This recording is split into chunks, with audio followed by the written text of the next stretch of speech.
Hi, and thanks for joining me for this short video about storytelling. My name's Adam, and I'm the Brand and Communications Lead at Wellbeing Teams. In this video, I'll be talking about why storytelling is so important to us, and how we tell stories that help us to achieve our goals, and how we organise to make it work as a team. So let's start with a question. What is a brand? When we first talk about brands, what often comes to mind first are logos. But once we think about it for a little longer, it's clear that a brand is much more than that.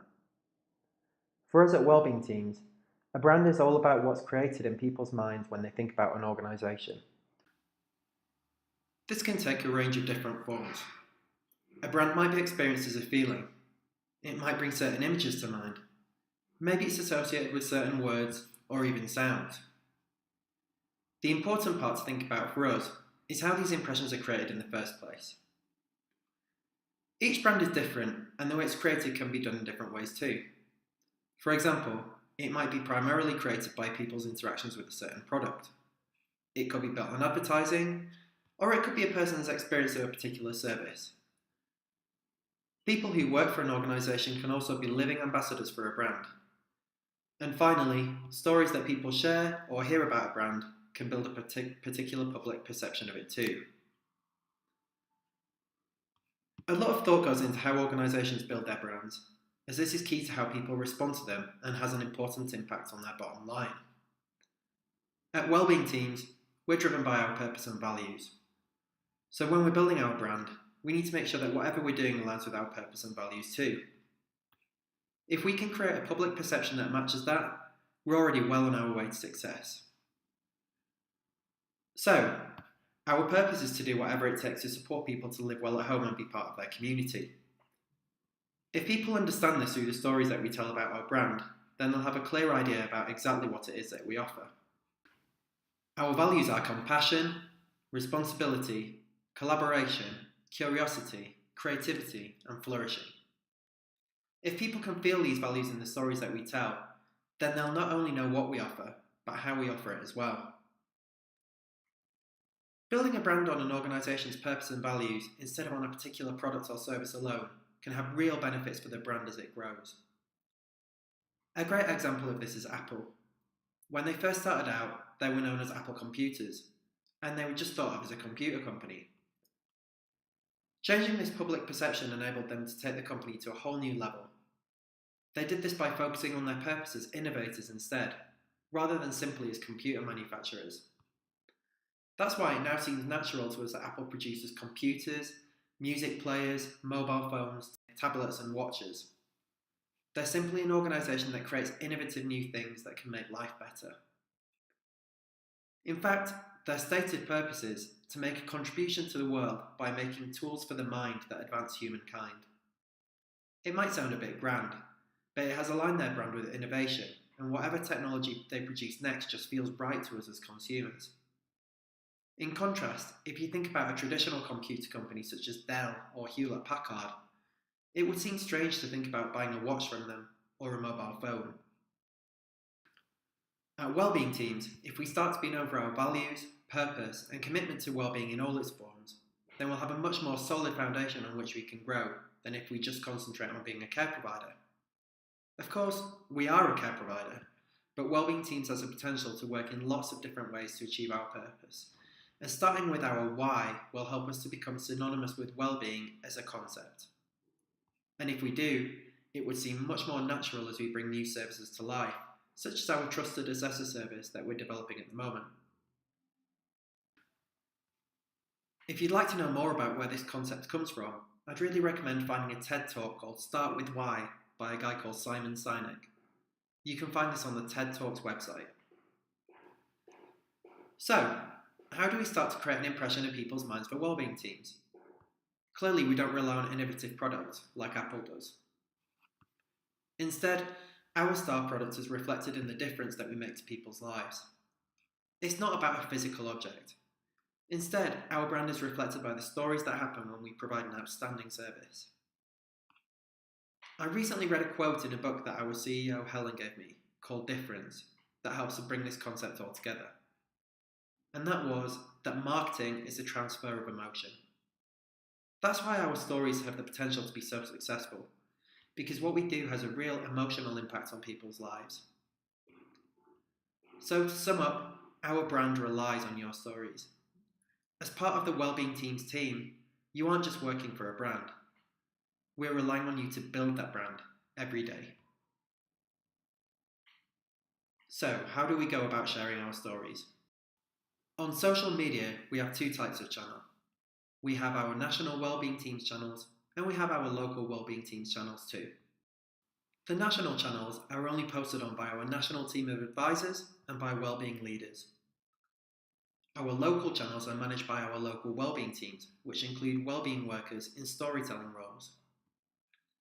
This means that each channel needs to be used in slightly different ways. Our national channel should be more professional and can use social care sector language to talk about what we're doing. On the other hand, our local channel should avoid social work language and be more casual and friendly. Part of the wellbeing leader's role is to share stories that are happening locally on the national channel, but with an added level of professionalism. Here's an example. On the local channel, someone might have posted, "I've been to visit Bill this morning, a gentleman the wellbeing team support in Ashton. We had a lovely chat. He told me he was going to go out today for a walk because the weather was nice. He also told me that he was attending the coffee morning tomorrow and he was really looking forward to it." That's great for our local channel, but we might want to tweak it slightly for our national channel. We might want to give it a bit more of a focus on how it aligns with national social care policy. For example, instead you might say, "Today Jodie and Ashton went to visit Bill.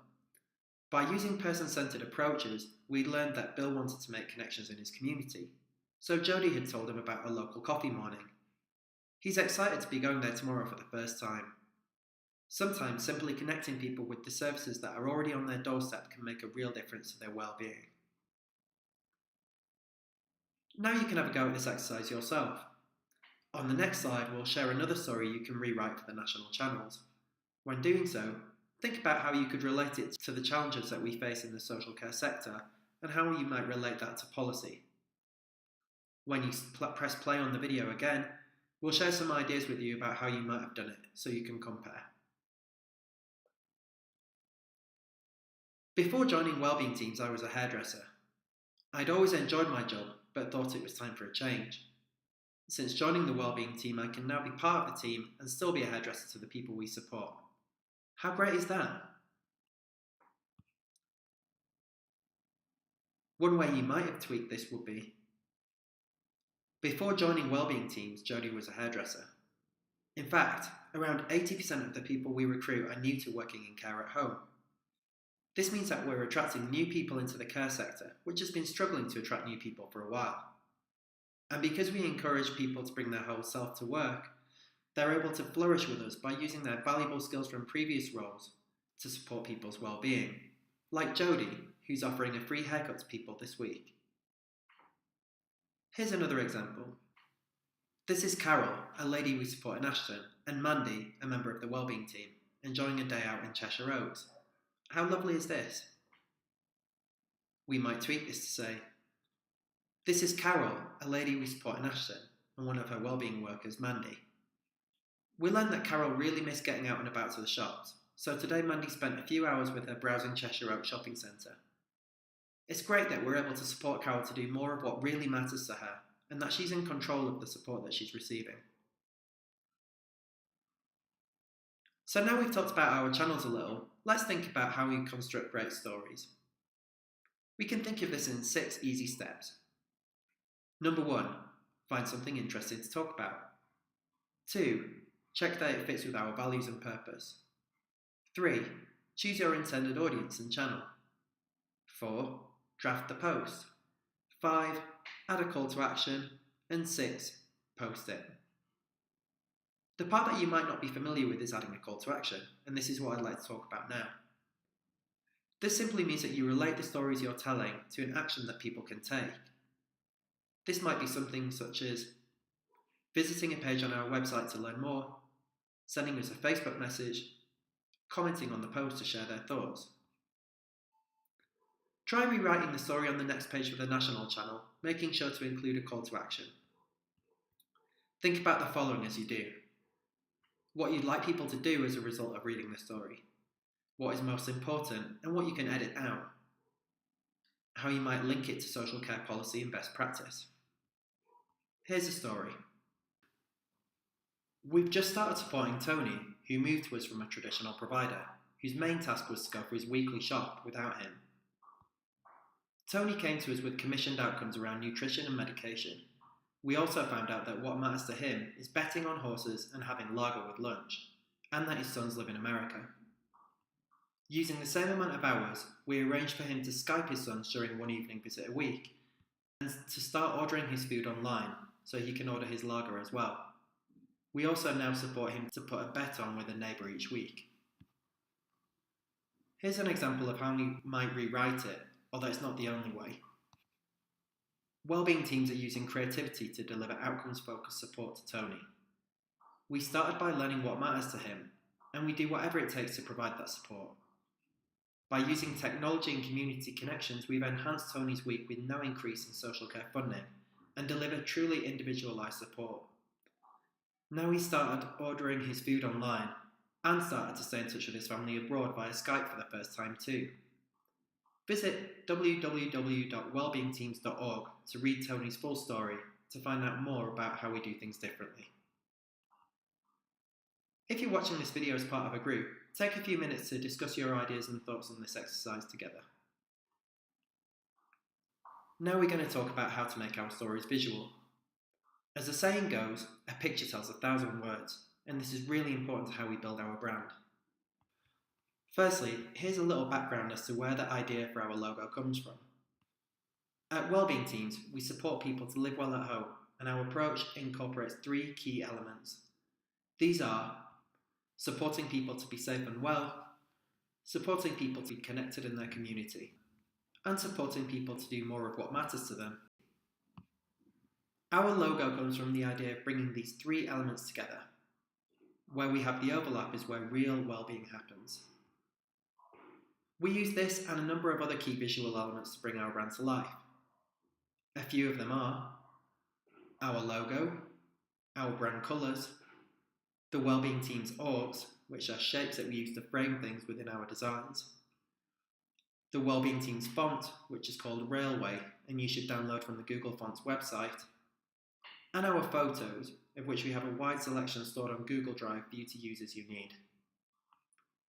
You can access all of these elements on Google Drive by emailing me at adam@wellbeingteams.org or on openteams.co.uk. Now, we're not expecting you to become a graphic designer overnight, but by making sure that you're using simple elements such as our brand fonts and colours, we can make everything look professional and unified. To get all the information you need, take a look at our Bride Guidelines quick reference sheet. This can be found on Google Drive too, by emailing me or on openteams.co.uk. If you're looking for stuff on the Wellbeing Teams Master Drive on Google Drive, you'll find what you need in the Communications folder. Here you'll also find a number of pre-prepared images that you can use to illustrate your posts, such as images with our values written on them, and images of our promises to the people we support and our promises to team members. A great way to get started with creating branded images is by using the app WordSwag. You should download this to your work smartphone.